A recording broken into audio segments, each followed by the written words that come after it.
No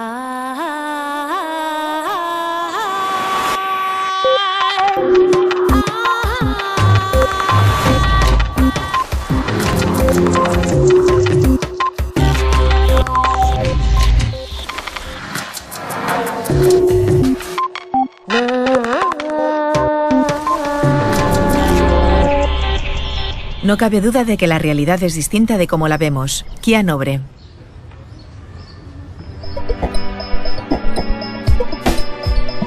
Solemos pensar que nuestra percepción del mundo es mucho más completa de lo que es en realidad. Sentimos que registramos lo que pasa en nuestro entorno al igual que una cámara de vídeo, pero lo que sucede es muy distinto. Edouard Punset viajó a Mallorca para entrevistar a algunos de los neurocientíficos más destacados del mundo, que se habían reunido en el 11º Congreso Internacional de Neurociencia Cognitiva. En este capítulo de Redes, Kia Nobre, neurocientífica de la Universidad de Oxford, nos explica algunos de los recursos que utiliza el cerebro para hacerse una idea de lo que sucede en su entorno.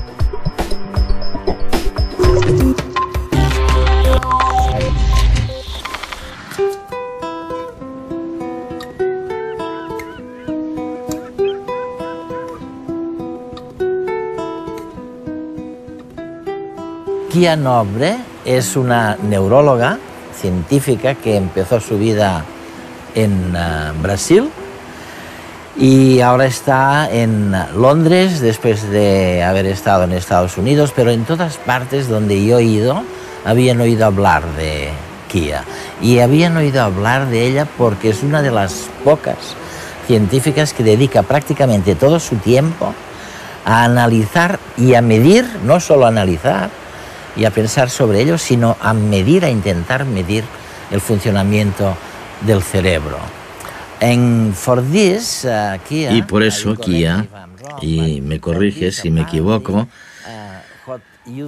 por eso intentas recurrir a los métodos no invasivos, como las imágenes cerebrales por resonancia magnética o los magnetoencefalografías. ¿Qué diablos puedes ver que no verías sin estos métodos? Lo que me interesa, sobre todo, es intentar entender cómo el cerebro es capaz de generar una vida mental tan rica como la nuestra. Entender nuestra cognición. Para hacerlo, intentamos mirar qué ocurre en el cerebro de una persona sana mientras piensa o percibe el mundo. Así que utilizamos varios métodos distintos para intentar descifrar esa actividad mental. Hablemos un poquito del tiempo, de este tiempo que utiliza el cerebro. Y ya sabes, a mí me encantan los fósiles. Tiendo a confiar mucho en el concepto geológico del tiempo. Eso está bien. Estoy acostumbrado a pensar en millones de años, aunque otras personas no. La mayoría de mis amigos son muy impacientes y están pendientes del tiempo todo el rato, cuentan los minutos para llegar a los sitios. Sí. Pero, ¿qué hace realmente el cerebro cuando se enfrenta al problema del tiempo? Quiero decir, ¿se trata de un concepto geológico? ¿Es instantáneo? ¿Es fugaz? Bueno, es un tema muy complicado. Obviamente, creo que el tiempo es un eje fundamental a la hora de organizar nuestras experiencias.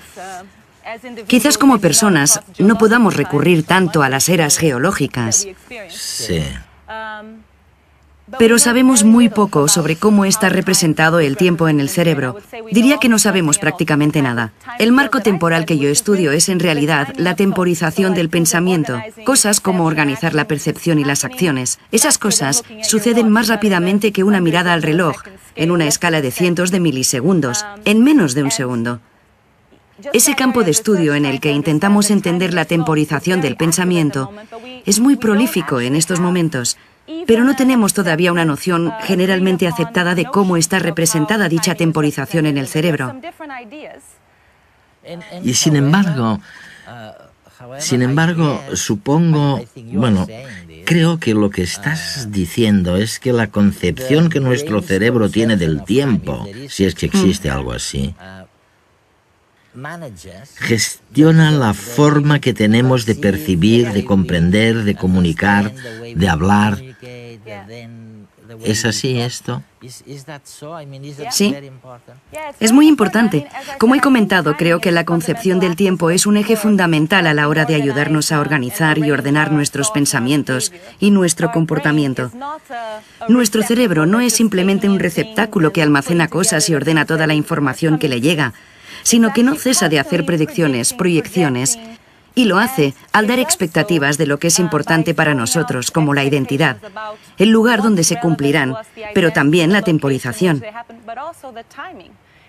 Nuestra actividad cerebral, desde los primeros sistemas existentes, cambia su excitabilidad en función de nuestras expectativas temporales, basándonos en lo que ocurre en cada momento. No siempre lo podemos controlar, no siempre somos conscientes de ello, pero sucede todo el tiempo. Fíjense en cada una de estas imágenes.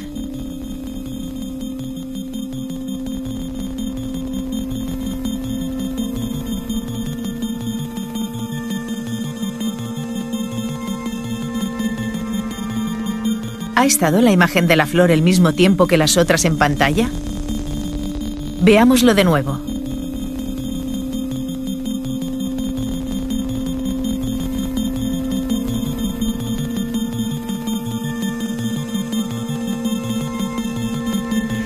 Aunque parezca que la imagen de la flor dura un poco más, en realidad todas duran lo mismo.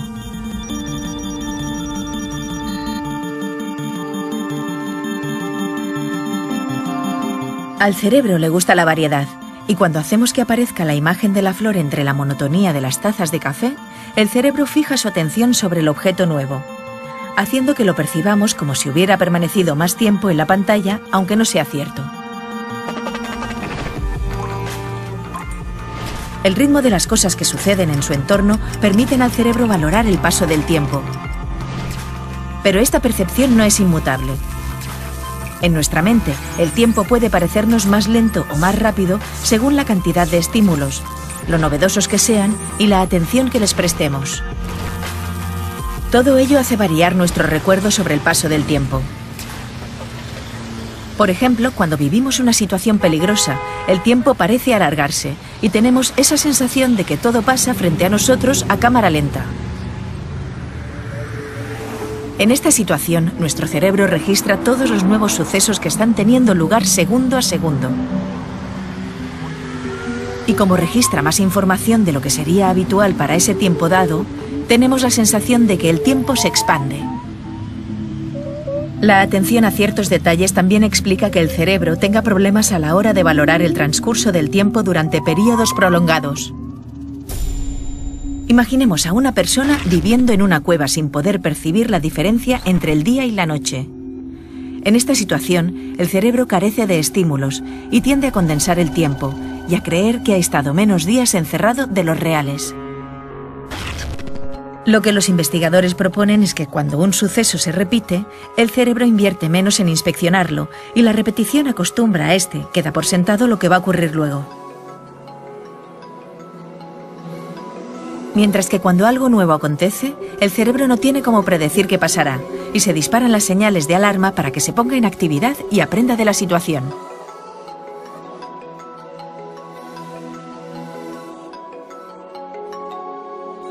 El tiempo no es solo relativo en el mundo exterior, sino también dentro de nuestras propias cabezas.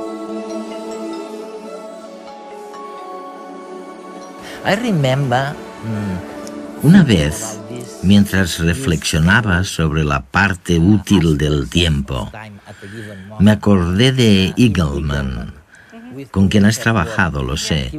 Él estuvo en redes también hace algunos años. Recuerdo algo que todo el mundo siente o percibe, y es que cuando te sientes amenazado por algo terrible como un accidente, cuando vas a morir, a no ser que ocurra algo, incluso cuando recuerdas eso,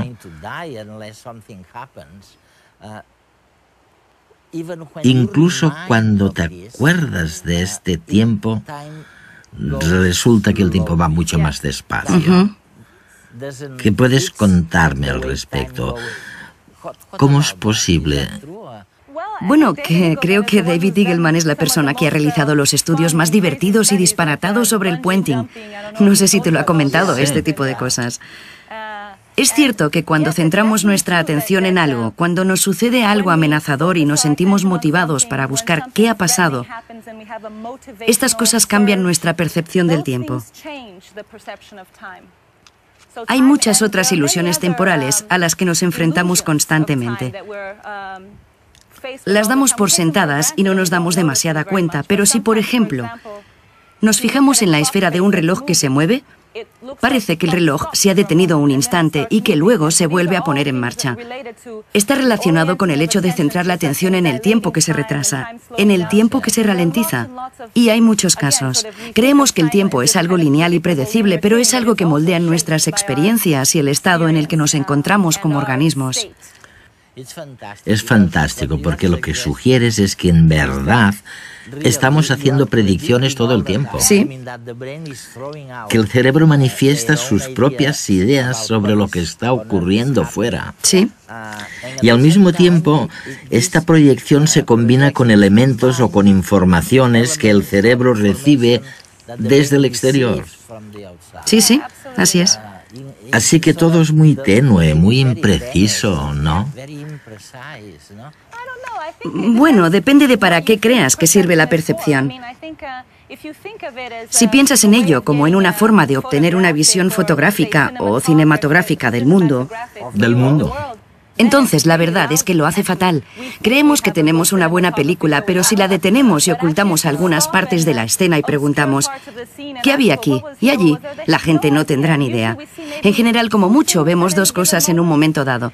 Lo que sucede es que tenemos la sensación de verlo todo porque todas esas cosas son posibilidades, pero no están realmente codificadas. Ahora bien, si pensamos que la percepción existe para ayudarnos a hacer lo que tenemos que hacer, para sobrevivir en este mundo, entonces creo que de hecho es un muy buen sistema. Bueno, el tema es conciliar lo que tú estás diciendo con lo que yo preguntaba hace muchos años a mis amigos físicos, ¿no? Yo les decía, oye, vamos a ver, el mundo real, el mundo exterior, ¿es real? ¿Es tal y como lo vemos? O por el contrario, otras personas me dirían un poquito más lo que tú me estás diciendo. No es exactamente lo mismo porque la realidad es diferente, ¿no? Sí, no cabe duda de que la realidad es distinta de cómo la vemos. Cuando empecé en esta profesión era 100% materialista y de hecho sigo pensando que el cerebro nos dice muchas cosas sobre nuestro comportamiento. Pero cuando nos centramos en esa verdad final, es decir, ¿qué hay ahí fuera, en el mundo real? La pregunta es sesuda. He tenido la suerte de casarme con un filósofo. Por eso en casa me recuerdan constantemente, como decimos en Brasil, que el agujero es algo más profundo. Ya sabes, las cosas son complicadas y al fin y al cabo puede ser que el mundo no sea nada como lo que percibimos conscientemente. Pero a pesar de todo, podemos estudiar la cognición y su interacción con el mundo, nuestras acciones y el navegar por nuestra existencia de forma casi perpendicular al misterio que esconde esa gran pregunta. O sea, diría que existe un mundo ahí fuera, pero no creo que pueda probártelo. Es fantástico lo que estamos sugiriendo, porque en realidad estamos intentando contestar la vieja pregunta de saber si el mundo que vemos es el mundo que existe, tal y cual, ¿no? Y Kia nos está diciendo, no estoy segura, o sea, no estoy segura, pero en cambio sé que lo que estoy viendo me sirve. Me sirve para mi propia vida.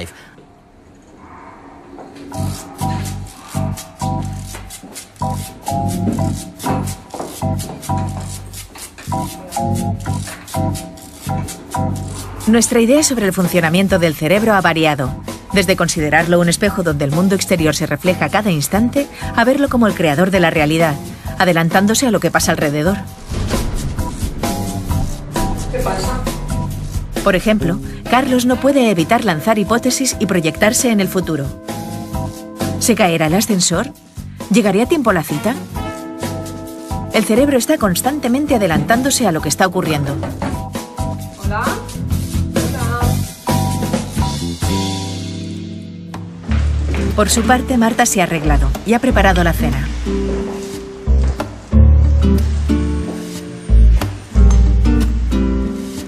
Todo está listo, pero Carlos tarda y ella se impacienta. Antes de que llegue Carlos, el cerebro de su chica ha tenido tiempo de pensar en las más remotas posibilidades. ¿Habrá tenido un accidente? Se retrasa demasiado. ¿O no? ¿Lo mismo está con otra? No sé. Prefiero no pensarlo.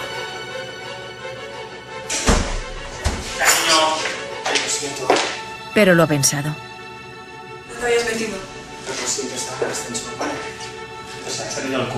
Y ahora que tiene a Carlos frente a ella, no puede evitar el notar ese nuevo aroma.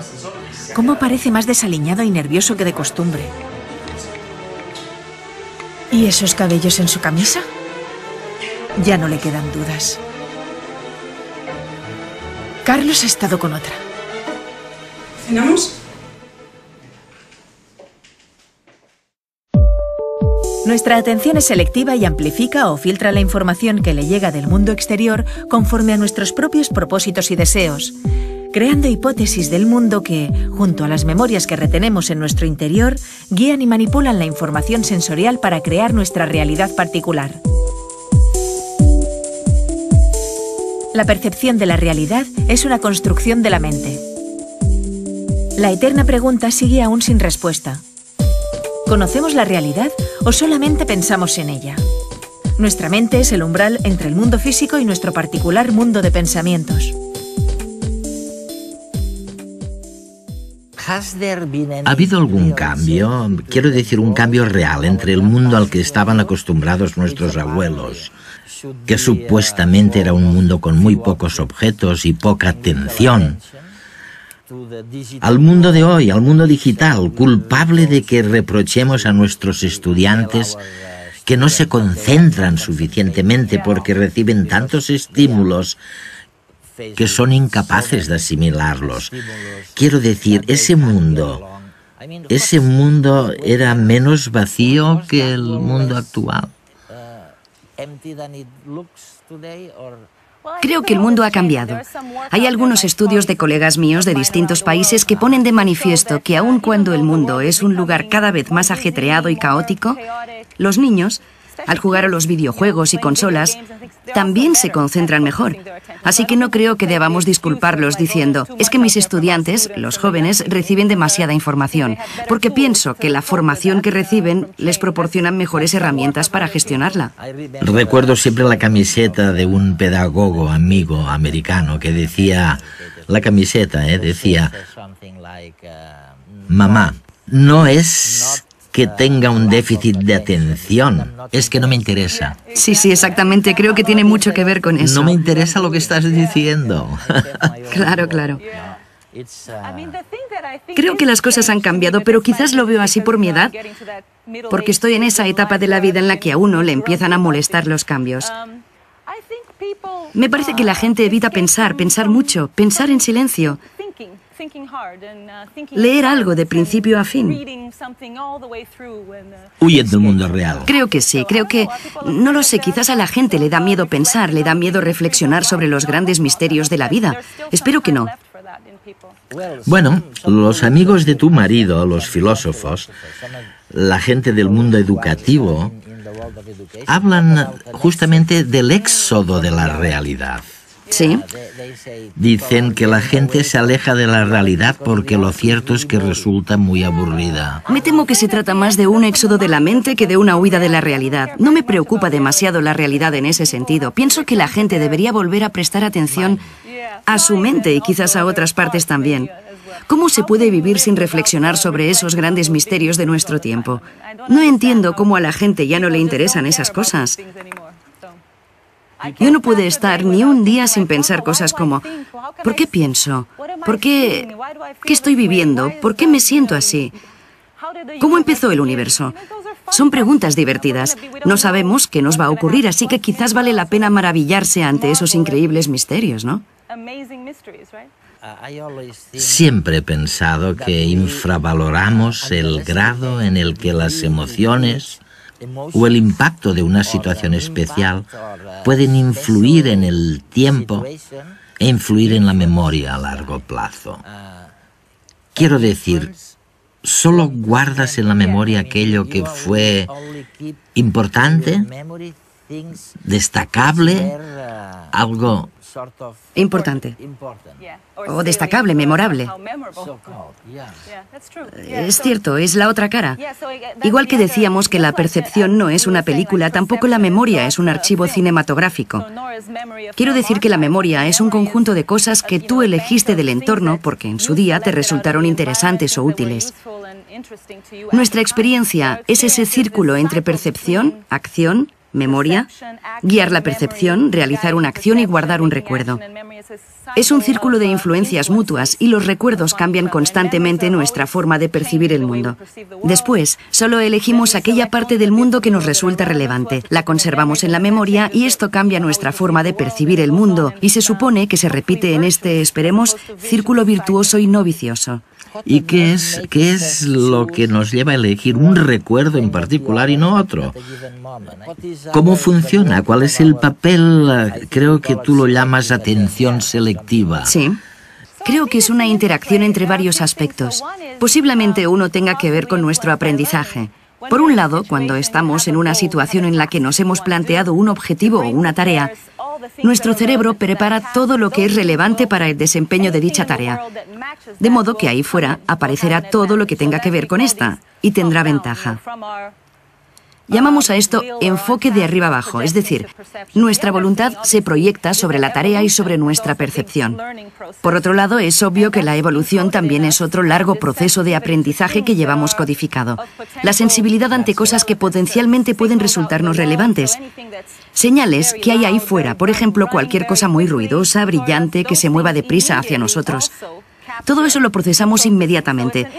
Así que es una interacción entre lo que queremos y aquello a lo que tenemos que reaccionar por nuestra propia evolución, tal y como está codificado en nuestro sistema perceptivo.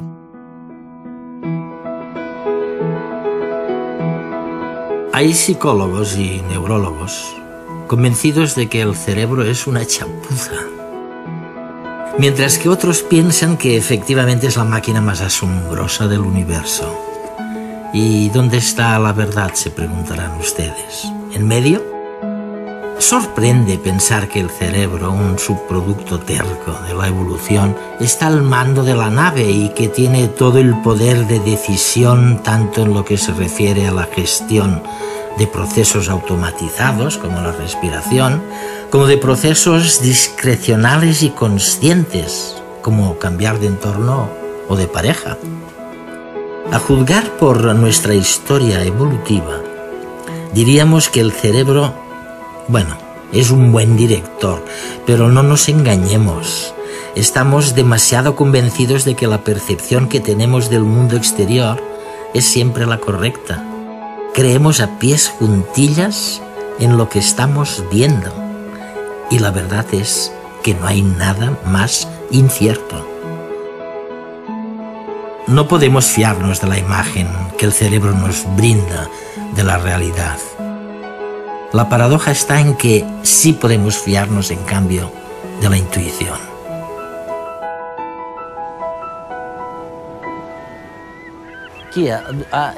Cuando mis amigos me preguntan algo preocupados, si tienen que confiar en su intuición o si por el contrario tienen que analizar cada situación antes de tomar una decisión, tiendo a decirles que se olviden de la razón y que se dejen llevar por la intuición, porque la intuición es una fuente de conocimiento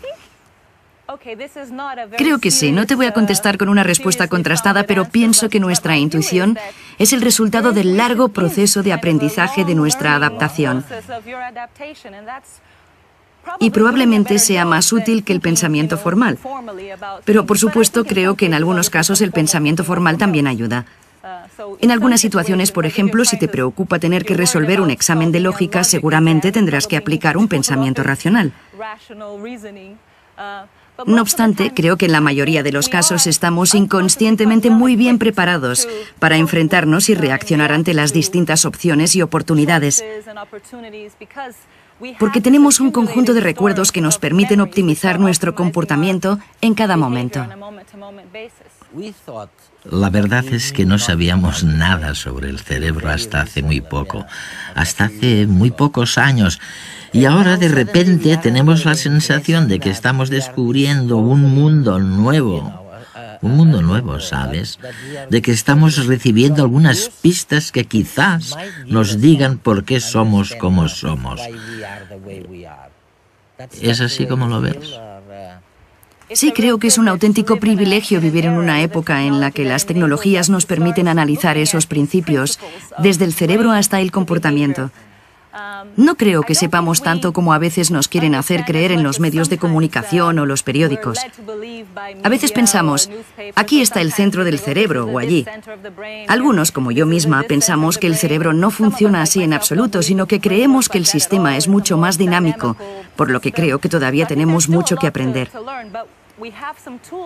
Lo que sí es cierto es que ahora disponemos de algunas herramientas que nos permiten adentrarnos en el cerebro humano sin tener que recurrir a personas que enferman o sufren un ictus. Por eso creo que estamos viviendo un tiempo con muchas posibilidades. Pero espero que nos ayude a plantear más preguntas en lugar de darnos soluciones fáciles, porque sería muy aburrido.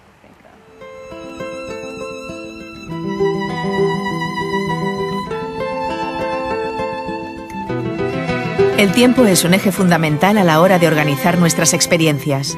Kia Nobre.